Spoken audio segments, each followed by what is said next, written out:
it's interesting because we had Arnold Barboza Jr. on the show not too long ago. He was mad respectful, talked about how great of a fighter you were, but he also said that he wanted to fight you. Like, what are your thoughts on a fight against Arnold Barboza Jr. and, you know, just other guys in the division calling you out? And to be clear, Regis, before you answer that, we asked Arnold Barboza, who does he want next? And you were the first name he said, while also offering respect and things of that nature. It was you first. Right. That's cool. I mean, listen, I think he, you know, I think he's a good fighter. You know, I don't think he's on my level. Not yet. I don't think he's on that level yet, you know, but I respect him.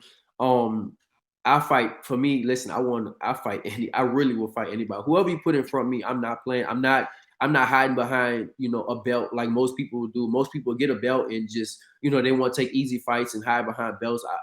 I don't want to do that. Like, I want to, you know, I want a good career. I want a Hall of Fame career. You don't get a Hall of Fame career by, you know, just taking easy fights. You know, I feel like I train hard when I'm in training camp. Like, listen, people, you know, it's not gonna be many people that's gonna outwork me when I'm in training camp. Out grind me and, you know, just have that grit like I have. So for me, I want the best fights that, you know, I just want the biggest names. I want the best fights. How do you feel about a guy like, you know, Teofimo Lopez Jr.? We saw like the back and forth on, you know, social media, and he talked about, you know, you not fighting in the country, but we all know that fight was in the States, your last fight. Like, what are your thoughts about him saying that? And do you think that fight with Teofimo Lopez will ever get made? You know, of course, after he fights possibly Josh Taylor, and if he does Yeah, I mean, I'm open to that fight too. You know, I'm definitely open to that fight. I mean, I think Teo talk all that stuff, and then his daddy was like, "No, the fight ain't gonna happen." You know, they knew that.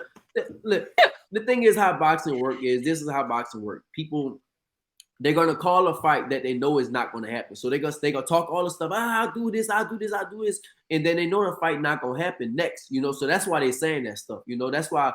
But for me, I don't really like. That's like me saying.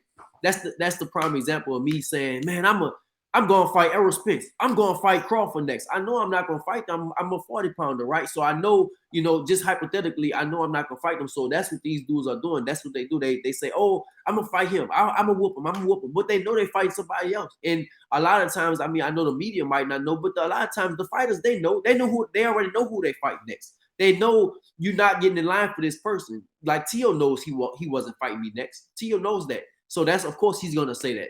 He's going to say all these things. The same thing, y'all might bring it up, Sabrina Matias. He knows he's not going to fight me right now. So he's going to talk and talk and talk. His people going to say all kinds of stuff. But, you know, hopefully he keeps that belt. And when it's time, and you know, when it's that time, I want all the people to say the same thing. I want them to keep that same energy when y'all know the fight gonna happen. I'm gonna see if he's gonna keep that same energy when he knows the fight gonna happen. And if they know the fight gonna happen, yeah, it's easy to say, oh, I'm gonna whoop him, because you know the fight not gonna happen. That's like the dog behind the gate. You know, they're gonna keep barking because they know that gate is right there. But when that gate is opened up, I want to see if they gonna keep barking. We'll see. So we've talked about guys that you're probably not, or they probably don't want to see you in the ring right now. I guess that would be fair to say. But is there, like, who realistically do you think is next for you at this point? Or if you could roadmap, like, here's what my 2023 is going to look like.